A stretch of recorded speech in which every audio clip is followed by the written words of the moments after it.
Luella Tran had $11 in her coat pocket and a gas tank that was reading below empty when she pulled into the parking lot of the Kroger on Jefferson Avenue and sat there with the engine off, doing the math she already knew the answer to. It was the second week of November in Baton Rouge. Not cold the way the Midwest gets cold, but the damp kind, the kind that comes off the river and settles into everything. She had $43 in her checking account.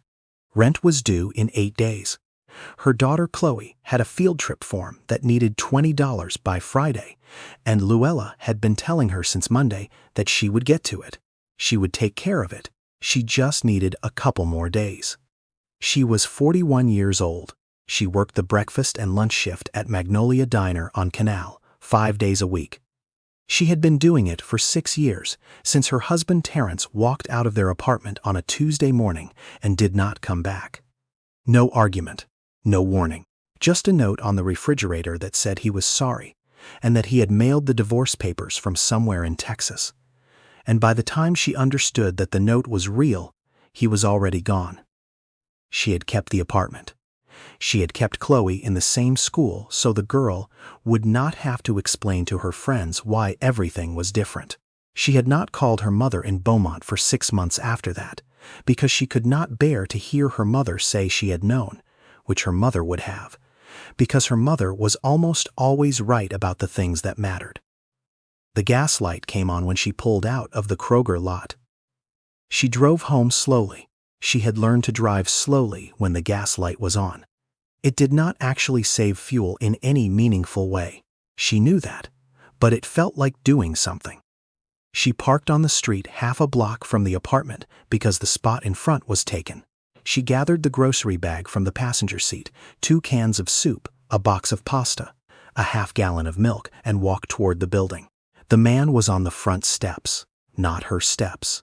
The steps of the building next door, which had been vacant for 2 months, since the family on the second floor moved out, and the landlord had not yet found anyone to replace them. He was sitting on the top step with his back against the rail, a worn canvas bag between his feet, and a folded map on his knee that he was not looking at. He was just looking at the street. He was old, maybe 70, maybe more, thin in the way that people get when meals have been irregular for a long time. His jacket was olive-colored and clean but too light for the night. His shoes were tied. That was the thing she noticed first after the jacket. His shoes were tied carefully, double-knotted, the laces even on both sides, the kind of care that belongs to a person who still takes care of himself even when no one else is watching. She walked past. She got to her own steps. She put her key in the lock. She stood there for a moment. She went back. She said, "Excuse me, are you waiting for someone?" He looked up. His eyes were dark and steady. He did not look startled. He looked like a man who had learned not to be startled by much. He said, "No, ma'am, just resting," she said. "It's going to get colder tonight. They're saying 40 degrees by 10. He said, "I know. I was heading to the shelter on Decatur. I didn't make it before they closed intake." She knew the one. She had driven past it 100 times. She knew it closed at 7. It was already past 8. She looked at him. She looked at the empty building beside him. She looked at the grocery bag in her hand. She said, "I have a couch, if you need it, just for tonight." He looked at her for a moment, not the way people look when they are calculating, but the way people look when they have been surprised by something they no longer expected to encounter. He said, "That's kind of you. Are you sure?" She was not entirely sure. There was a part of her that had spent 6 years learning which risks to take and which ones to leave on the sidewalk. That part was still standing at the door. But there was another part, the one that had watched her daughter leave for school that morning in a coat that was a half size too small and had not said anything because saying something would have required her to have an answer. And that part of her recognized a person at the end of what was available to them. She said, "One night. Come on." His name was Auguste Renard. He told her that when they were inside and she was setting a glass of water on the coffee table for him, the way she would have told a guest her name if she had been the one arriving. He said it simply, first and last, the way people introduce themselves when they want to be known correctly. She said her name. He nodded. Chloe was already in bed. She was 9. She had school in the morning, and Luella had put her down at 8:30 on the dot, the same as every night, because routine was the thing she could give her daughter that cost nothing. August sat on the couch and did not move further into the room than she had indicated. He held the glass of water with both hands. His left hand had a slight tremor, not severe, just persistent, the kind that made the surface of the water shift without spilling. He held it anyway, steady enough. She said, "There's soup if you're hungry. It's just from a can." He said, "That would be very kind." She heated 2 cans, one for each of them, because she had not eaten since noon, and because eating alone in the kitchen while a guest sat hungry in the other room was not something she could do. She brought his out in a bowl. She ate hers at the kitchen table. She could hear him from where she sat, the quiet sounds of a person eating carefully. When she came back to take the bowl, he said, "Thank you for all of this," she said. "It's soup." He said, "It's more than soup." She did not argue. She went to the closet and got the spare blanket, the gray one she had bought at a discount store 2 winters ago, and kept folded on the top shelf for when the heater ran short. She set it at the end of the couch. She said good night. She lay in her bedroom with the door closed but not locked, listening to the apartment settle. She did not sleep for a long time. There was a voice in her head that listed every reason why this was a mistake, and another voice that said he was 70 years old and cold and had nowhere else to go, and those 2 things were simply both true at the same time. She let them run until exhaustion made the decision for her. She woke at 5:45 because that was when she always woke. She came out to the kitchen to start the coffee. The kitchen was clean, not clean the way she had left it, which was dishes in the rack and a pot soaking in the sink. The pot was dry. The dishes were put away. The counter had been wiped down. The dish towel was folded and draped over the oven handle in a way she had never done herself, folded lengthwise and then in thirds, the way her grandmother used to fold them when she visited. August was sitting at the kitchen table. He had a small spiral notebook open in front of him, and he was writing in it with a stub of pencil, small careful letters. When she came in, he capped the pencil and closed the notebook and placed it on the table beside him. He said, "I hope you don't mind. I needed something to do." She said, "The dishes." He said, "I woke early." It seemed the least I could do. She poured 2 cups of coffee without asking. She sat down across from him. Chloe came out 20 minutes later. She was still in her pajamas, hair loose, carrying her stuffed bear by one ear the way she always did in the morning. She walked into the kitchen and stopped when she saw August. She looked at him. He looked at her. A long child's assessment. She said, "Are you my mama's friend?" He said, "I'm just passing through. My name is August." She said, "I'm Chloe. Do you want some of my cereal? We have the kind with the stars." He looked at Luella. She gave the small nod that meant yes. He said he would very much like some of the cereal with the stars. Chloe got 2 bowls from the cabinet. That was the first morning. The second morning, Luella came home from her shift at 2:15 in the afternoon to find that the kitchen faucet, which had been dripping steadily for 3 months and which she had been putting off calling the landlord about, because calling the landlord was a particular ordeal, was no longer dripping. She turned the handle. Tight, dry. August was on the couch reading a paperback that had been sitting on the shelf since Terence left it there. He did not look up when she came in. She stood at the sink for a moment. She said, "The faucet." He said, "The washer was worn through. I found a replacement in the cabinet under the sink." "The right size," she said. "How did you know how to do that?" He said, "I was a carpenter." He said it the way people describe themselves in the past tense when the job is finished, but the knowledge is still there. On the 3rd morning, the draft that had been coming in under the back door since October was gone. She noticed it before she saw the work. There was a strip of weather stripping along the bottom of the door, cut cleanly to length and pressed flat, the gap sealed. The kitchen was warmer. She stood looking at it. He was in the living room. Neither of them mentioned it. She had stopped saying you should look for somewhere else after the 3rd day.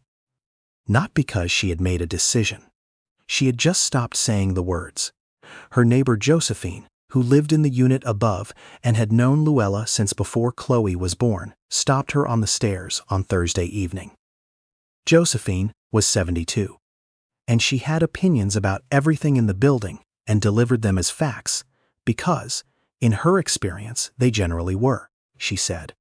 "I see you have a man downstairs," Luella said. "He's staying for a little while." Josephine said, "Chloe told my grandson he fixes things." Luella said, "He does." Josephine looked at her, then she said, "That girl already calls him Mr. August." Luella didn't say anything. Josephine said, "I'm not saying anything I shouldn't say. I'm just telling you what I see. That child's father left a hole in her that a little girl should not have to carry. And you cannot fill a hole by telling a child it isn't there." She went upstairs without waiting for a response. Luella stood on the landing and thought about what she had said for longer than she wanted to. That evening, Chloe asked August if he could help her with a school project. She was supposed to make a small birdhouse out of craft sticks. He said yes without hesitation. They sat at the kitchen table for 2 hours. He showed her how to measure twice before cutting, how to press the joints flat and hold them until the glue set, how to sand the corners so they wouldn't be sharp. He did not do it for her. He sat beside her and told her how and let her hands do the work. When it was finished, Chloe held it up. It was not perfect. One wall was slightly crooked. The roof had a small gap at the peak. But the joints were solid and the door hole was cleanly cut, and she had done it herself. She said, "It's good, right?" August said, "It's very good. You built something that will last." She went to bed that night with the birdhouse on her dresser. Luella came out to the porch after Chloe was asleep. August was already there, sitting in the plastic chair she kept by the railing. The evening was cool. The river smell was in the air, that particular Baton Rouge mix of water and heat and something that couldn't be named. He said, "She's a smart kid." Luella said, "She is." A pause. Then she said, "Where were you before this?" "Before the shelter on Decatur." He was quiet for a moment. Not hesitant, deciding. He said, "I was in Shreveport before this. And before Shreveport, I was in New Orleans for a while, and before that, I was in my daughter's guest room in Memphis for 6 months. He stopped. He looked at the street. He said, "My daughter is a good woman. She has a husband and 2 young boys and a full house. I told myself I was helping, watching the boys in the afternoons, fixing things around the house. I told myself I was earning my place." He paused. "But a man knows when he's in the way, even when nobody says it. You feel it in the silences, the way people go quiet when you walk into the room." Luella said, "Did your daughter ask you to leave?" He said, "She didn't have to." He looked at his hands. His left one rested on his knee, and the tremor was just visible in the lamplight, that faint, persistent movement. He said, "I spent 38 years building things, houses mostly, cabinets, staircases, custom work. I built the kind of things that outlast the people who ordered them, and now I cannot hold a nail steady, long enough to drive it." He looked up at the street. "But I can still measure. I can still see what's wrong with something and know what's needed to make it right. That part doesn't shake." They sat in silence for a while. A car passed on Jefferson. Somewhere down the block a dog barked and then was quiet. She said, "My ex-husband left us a note on the refrigerator. He didn't even say it to my face." August didn't say anything. She said, "I spent the first year waiting for him to come back. Not because I wanted him to, because I couldn't figure out what it said about me that he hadn't." August said, "It says he was a coward. That's what it says." She looked at him. He was not looking at her. He was looking at the street, but he had said it the way people say things that are simply true and do not require decoration. They went in. She said good night. She lay in the dark and thought about what Josephine's had said on the landing, about holes and what you put in them and what you don't. She thought about Chloe holding up the birdhouse with the slightly crooked wall and the gap at the roof peak. She thought about the look on August's face when Chloe did that, the way his expression had held something she could not name because she had not seen it clearly before. Something close to relief. The look of a man who had found, for 2 hours at a kitchen table with a child and a bottle of wood glue, a reason to be somewhere. She did not sleep for a long time, but it was a different kind of wakefulness than the first night. Less afraid, more aware. She got a phone call on a Wednesday, 3 weeks after the night she had found him on the steps next door. She did not recognize the number. The woman on the other end said, "Is this Luella Tran?" She said yes. This woman said, "My name is Vera Renard. I'm August Renard's daughter." Luella said, "He's here. He's been staying with me." There was a pause, a long one. The kind that tells you the person on the other end has been waiting for a call like this and is now deciding how to handle it. Vera said, "How long?" Luella said, 3 weeks. Vera said, "Is he okay?" Luella said, "He's okay. He's been fixing things around the apartment." Another pause. Then Vera said, "He does that. He did that our whole childhood. If something was wrong with a house, my father found it. He couldn't sit still if something needed fixing." A breath. "Did he tell you about the Parkinson's?" Luella said, "He mentioned his hand. He didn't call it anything." Vera said, "He was diagnosed 14 months ago. Early stage, but progressing. He has medication. He's not always consistent about taking it." She paused. "He left Memphis 8 months ago. He told me he wanted to go back south, that he had people there. He doesn't have people there. I think he just couldn't stand feeling like a problem in my house anymore." Luella said, "He's not a problem here." Vera was quiet for a moment. Then she said, "He's sick, Miss Tran. I'm not saying that to scare you. I'm saying it so you know what you're dealing with. He needs his medication and he needs to see a doctor, and he will not tell you those things himself because he believes needing help and deserving it are 2 separate categories, and he's spent 71 years in the second one." Luella stood at the kitchen window after the call ended. She could see August on the back steps, sitting in the morning light with his notebook open, writing in it with the stub of pencil, his left hand resting still on his knee. She thought about what Vera had said, about the medication, about progressing. She went outside. She sat on the step below him. She said, "Tell me about what you're writing," he said. "Nothing much. Just keeping track," she said. "Of what?" He was quiet for a moment. Then he closed the notebook and held it on his knee. He said, "People, things that happened, I keep a record." He didn't say more than that. She didn't push. But she thought about it all through her shift at Magnolia the next morning. Thought about it while she refilled coffee and cleared plates. Thought about what a man writes down when he is keeping track of the world. It was Chloe who found the notebook. She had not been snooping. She had been looking for a pencil in the canvas bag. August had left by the couch because her own pencils were all too short, and she had a worksheet due in the morning. She brought the notebook to the kitchen table, still open to the page where it had fallen. She said, "Mama, there are names in here." Luella came to look. The handwriting was small and level. Each entry was 1 or 2 lines, dated, with a location. She read several without meaning to. October 9th, Shreveport, woman at the bus station, gave me a sandwich and didn't look at me like I was a problem. October 22nd, New Orleans. Man outside the library, let me sit in the reading room when it was raining, brought me a cup of coffee from inside. November 3rd, Baton Rouge. Woman at the Kroger parking lot, stopped when she didn't have to, brought me soup and a blanket, opened her door. Luella read the 3rd entry again, November 3rd. That was the night she had found him on the steps.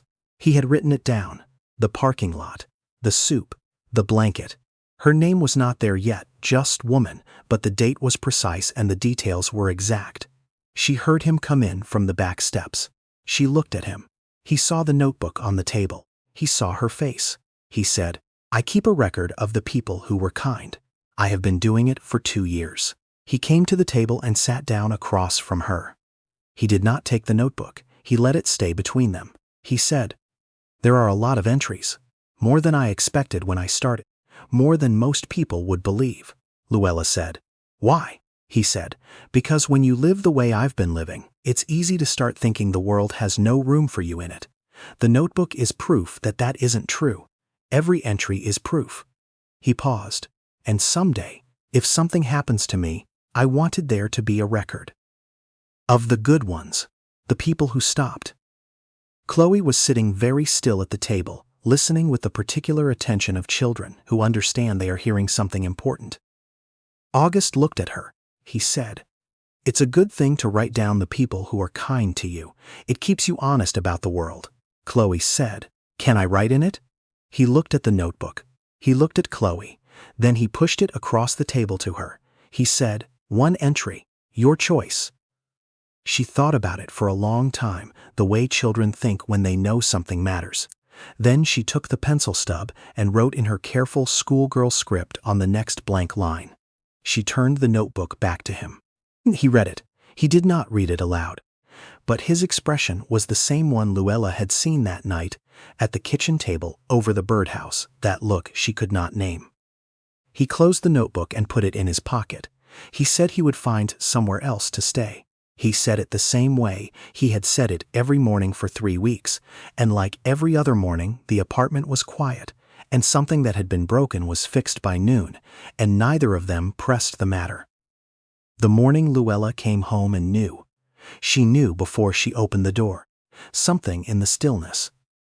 The porch light was off, even though she always left it on. She opened the door and the couch was made. Not the way it usually was, but made with finality, the blanket pressed flat, the pillow squared and centered, the surface smoothed in the way of someone who is not coming back to it. August was standing by the front window with his canvas bag over his shoulder. The notebook was in his breast pocket.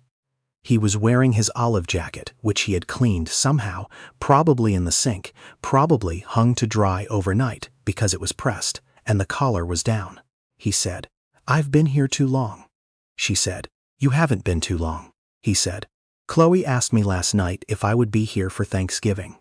He did not say what he had answered. He did not have to. She understood. He was leaving now while the attachment was still something Chloe could grow around, while it had not yet become the kind of presence whose absence would leave a shape in the room. She said, "Where will you go?" He said, "There's a place on Airline Highway. A residence. It's not a shelter. It's for men who need longer-term support. I called them last week. There's a bed." She said, "You had a plan," he said. "I needed to know I wasn't just staying until I had nowhere else to go.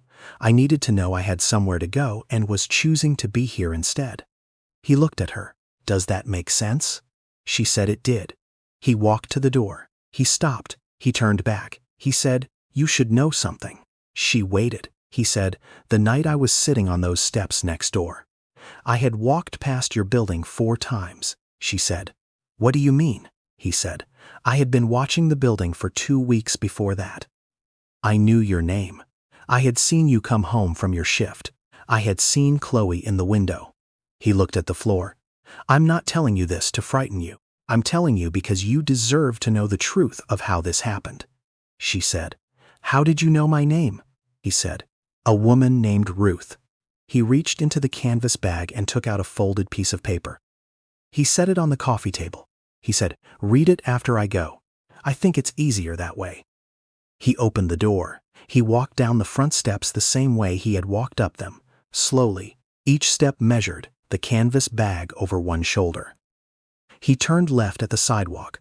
She watched him go to the corner and turn, and she did not call him back. She stood in the apartment for a long time before she picked up the paper. She unfolded it. It was a letter, handwritten, the same small, careful slant she recognized from the notebook.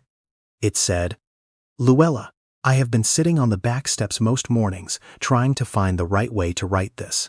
There is no right way, so I will just write it. 40 years ago, I was working in New Orleans, commercial carpentry, building out a restaurant on Magazine Street. A woman came in every morning at the same time. She worked at the diner next door, and she had a habit of bringing coffee to the crew, not because anyone asked, just because she had noticed we were always there early and the coffee cart didn't open until 8. She never asked for anything. She just left the coffee on the workbench and went back to the diner. One morning, I was having the worst day I could remember. My father had just died. I was 33 years old and I had not cried yet because there had been too many things to arrange and too many people to call, and I had been holding it together with both hands. I was standing in the empty restaurant before the crew arrived and I did not hear her come in. She set the coffee down. She looked at me. She said, "You carrying something heavy today?" It wasn't a question. I said my father had passed. She sat down across from me at the workbench and she said, "You go ahead and put it down for a minute. I'll sit here with you." She was not someone I knew well. She owed me nothing, but she sat there for 20 minutes while I put down what I had been carrying. And she did not say much, just present, just there. And when she stood up to go back to the diner, she put her hand on my shoulder and said, "The ones who raised us right, they don't really leave. You'll hear them the rest of your life." Her name was Luella Tran. She told me she had a daughter who was still small. She showed me a photograph in her wallet. Round face, serious eyes. She said her name was Luella. I moved away from New Orleans that same year. I did not see Adele again. I did not look for her. Life moved and I let it. The way you do when you are young enough to believe there will always be time. 2 years ago, I was sitting outside a shelter in Shreveport and I was writing in my notebook and I was trying to remember the names of the people who had been kind to me over my life, as many as I could, going back as far as I could reach. Luella Tran was in the first 10. I wrote her name down and her daughter's name beside it. I wrote, round face, serious eyes. 8 months ago in New Orleans, I was in a diner on Magazine Street, the same block where the restaurant used to be. The woman behind the counter had a name tag. It was a different name, but the woman beside her, filling the napkin holders, she looked up when I walked in. Round face, serious eyes. I asked the woman at the register. She said that was Luella Tran. She said she'd worked breakfast and lunch shifts there for 6 years. I didn't say anything. I had a bowl of soup and I watched you work. And I wrote your name in the notebook beside your mother's name where it had been for 2 years. I thought about walking up and saying something. I thought about it for 3 days. I didn't, because I didn't know what I would say that wouldn't sound like the beginning of a story no one would believe. Then I found out you had moved. Someone at the diner mentioned you'd transferred to a place in Baton Rouge, something about being close to your daughter's school. I wasn't following you. I want to be clear about that. I had no plan. I just found myself in Baton Rouge 6 weeks later, and I walked past your building and I saw you and I thought, all right, if she walks past me, I'll go to the shelter and that will be that. If she stops, I'll know it's the same as her mother, that the kindness runs straight through. You stopped. I need you to know that I did not stay in your home to get something from you. I stayed because your mother sat with me at a workbench 40 years ago when I was 33 and broken open, and she did not ask me to be anything except honest. And you looked at me on those steps and saw the same thing she saw.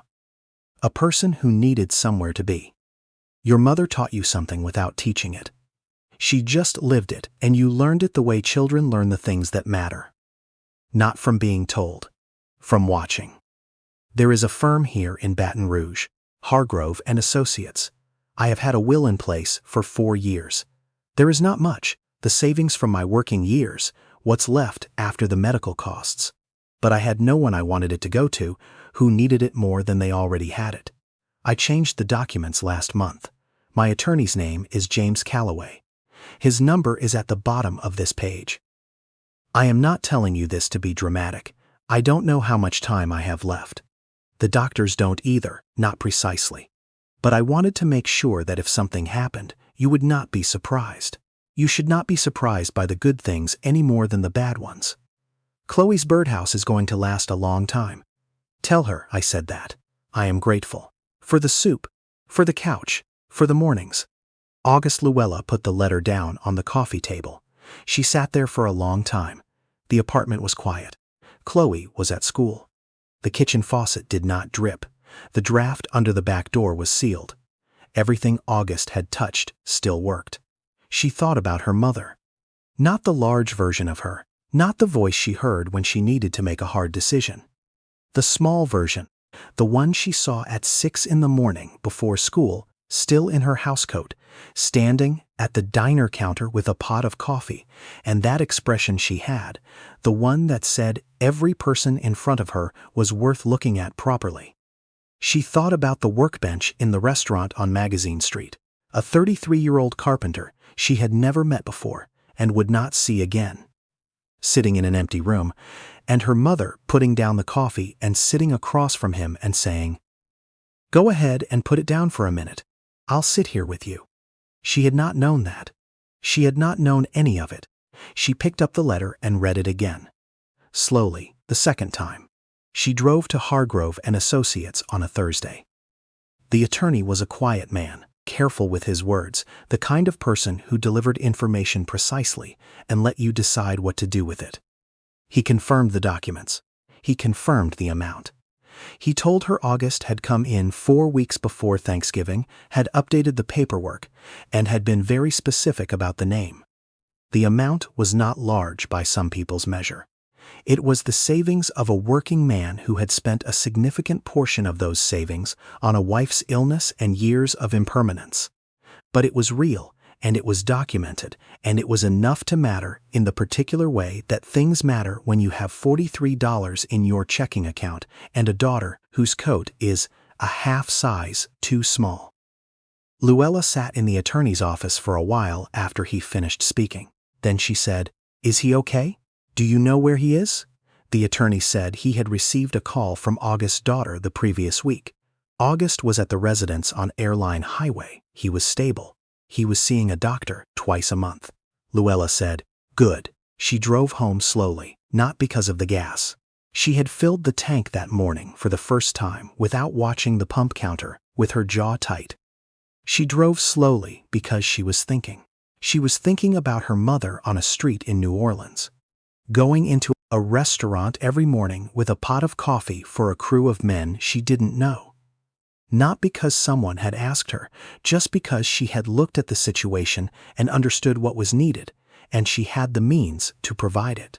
She was thinking about how that one thing, a pot of coffee, 20 minutes at a workbench, a hand on a shoulder and a sentence about the people who raised you, had traveled 40 years and arrived at her front door.